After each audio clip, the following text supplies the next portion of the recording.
The statements we're about to show you are from the Holy Quran, and is said to be the official, unchanged, pure word of God, revealed over 1400 years ago. Claiming to be the word of God is a heavy statement, and without proof, or if a single contradiction is found within the book, the apparent word of God will be proven false. So without further ado, let's put the book to the test. In the 23rd chapter, titled The Believers, from the 12th to the 14th verses, God is said to give a detailed description of how the human being is formed. It begins by saying, "We then placed him as a sperm drop in a place of settlement, firmly fixed. Then we made the drop into a alaqa." We will translate this word very soon. "And then we changed the alaqa into a lump. Then we made out of that lump into bones. And then we clothed the bones with flesh. Then we caused him to grow and come into being and attain the definitive human form."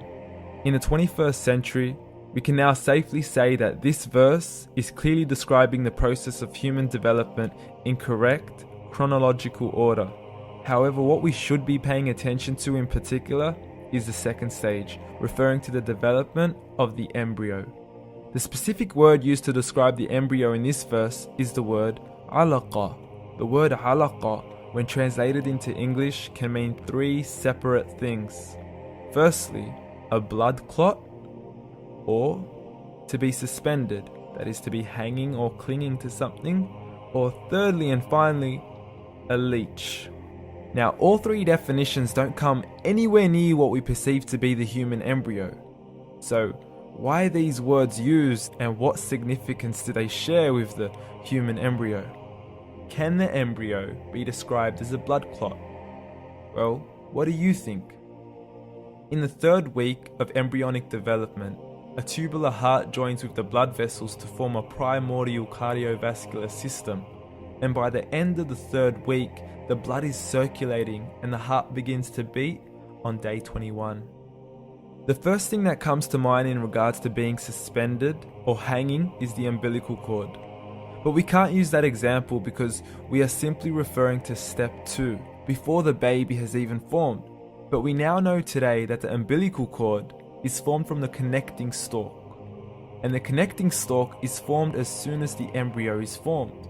The embryo's connecting stalk has even been described by John Allen and Beverly Kramer as an object to suspend the developing embryo in the extra-embryonic column. So an embryo is suspended and does have a strong resemblance with a blood clot. What on earth would an embryo have to do with a leech? Figure A shows the structure of an embryo at 25 days. Figure B shows a leech. Now please note once again that the embryo in this stage is no greater than the size of a kernel of wheat. This is an X-ray of the embryo at 22 days. This is the internal structure of a leech. It's mind-blowing stuff, but you still haven't seen anything yet. This is the head of the embryo at 22 days. The detail you are seeing right now is absolutely impossible to be seen with the human eye and can only be seen with a microscope.